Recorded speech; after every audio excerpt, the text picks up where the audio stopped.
आगे बढ़ते हैं और बात करते हैं उपचुनाव की। बांकीपुर उपचुनाव में वोटिंग के दौरान बीजेपी जनसुराज कार्यकर्ता आपस में भिड़ गए, झड़प हो गई। किदवईपुर के मतदान केंद्र के बाहर तीखी नोकझोंक हुई है। पुलिस ने किया बीच बचाव, इलाके में तनाव बरकरार है। बांकीपुर से चुनावी मैदान में है प्रशांत किशोर। तो बांकीपुर में देखिए कैसे झड़प हुई है। एक तरफ प्रशांत किशोर के समर्थक और उनके कार्यकर्ता जनसुराज के, दूसरी तरफ बीजेपी के समर्थक और कार्यकर्ता, उनके बीच झड़प। बांकीपुर में आज मतदान हो रहा है, उपचुनाव यहां भी है। प्रशांत किशोर चुनावी मैदान। हम लोग का इतना ही कहना है कि अगर उन्होंने कुछ गलती करी है, अगर कोई गैर कानूनी काम किया है तो उन पर आप केस कीजिए, लेकिन अगर वो नहीं उन्होंने किया है तो सिर्फ और सिर्फ सत्तारूढ़ दल बीजेपी की मदद करने के लिए, सरकार की मदद करने के लिए पुलिस राजनीतिक दल बनकर जनसुराज के कार्यकर्ताओं को पकड़कर रात में उनके घरों पर रेड करके उनको पकड़ा गया है। और वो सब किसी पुलिस ने अभी ये नहीं बताया कि किस क्राइम में पकड़ा गया है, लेकिन जो भी बात है वो तो अपनी जगह पर निपटा जाएगा। ये क्लियर है कि हारती हुई भाजपा, पहले उन्होंने अपने विधायक सांसदों को लगाया, मंत्री नेता अभिनेता सबको लगाया, कोई असर नहीं हुआ। फिर उसके बाद उन्होंने अपने एनडीए के साथियों को लगाया, साथी दलों को, उसका भी असर नहीं हुआ।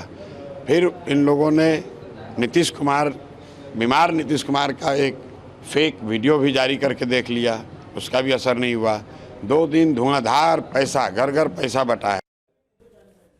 रुपेश कुमार हमारे साथ, हमारे संवाददाता जुड़े हुए हैं। रुपेश, प्रशांत किशोर लगातार आरोप लगा रहे हैं। एक वीडियो भी आया जिसमें पहले उनकी पुलिस से बहस होती है। आज मतदान के दिन भी हम देख रहे हैं कि उनके कार्यकर्ता, बीजेपी के कार्यकर्ताओं में भी झड़प हुई है, उनके बीच भी बहस हुई है।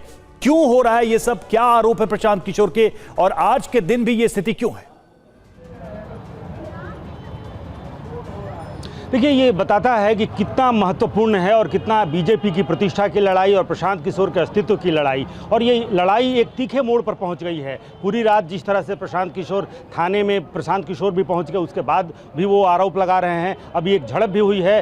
बिहार सरकार के सहकारिता मंत्री रामकृपाल यादव जी भी हमारे साथ हैं। रामकृपाल जी, प्रशांत किशोर लगातार ये आरोप लगा रहे हैं कि बीजेपी, प्रशासन, चुनाव आयोग, तमाम तरह के आरोप उनके हैं। क्या लड़ाई वाकई ऐसी है? आपने भी बहुत रोड शो किया है। वो हार मान लिए। जो प्रशासन पर आरोप लगा है और चुनाव आयोग पर एडवांस आरोप लगाने लगे, तो अभी तो शुरू हुआ है वोटिंग, उसी में हार मान लिए वो। और सच्चाई भी यही है। भारतीय जनता पार्टी के उम्मीदवार को लोग जिताने के लिए मन बना लिया है और सब कमल पर बटन दबा रहा है। कहीं कोई नहीं है टक्कर में भाई। लेकिन फिजा है, प्रशांत किशोर की फिजा आपको लग फिजा तो आप लोग बना दिए हैं। जो लोग फिजा बनाने में तो माहिर हैं, इसी का वो रोटी खाते हैं। फिजा बनाने का सुझाव देते हैं ना, सलाहकार है, सलाहकार ज़्यादा अच्छा है, सलाह देते रहिए, वो काम आपका चलता रहेगा। और कभी कहते हैं कि 1 घंटा का कितना तो फीस लेते हैं, कोई काम करिए ना। यहाँ तो नली गली वाला आदमी चाहिए आपको, नली गली से कोई मतलब है नहीं है। 5 तो गली का नाम नहीं बता सकते हैं, यहाँ का है ही नहीं। मतलब आप लोग बाहरी और भीतरी का, बाहरी भीतरी कहाँ हो रहा है? अब तो सच आप बता दीजिए। अब से कबल पिछले 3 साल से उनकी पार्टी। ठीक है रुपेश, आप अपनी बातचीत कंटिन्यू करिए, लेकिन सीधे तौर पर बीजेपी के जीत के दावे और प्रशांत किशोर के आरोप के बीच बांकीपुर में मतदान जारी है।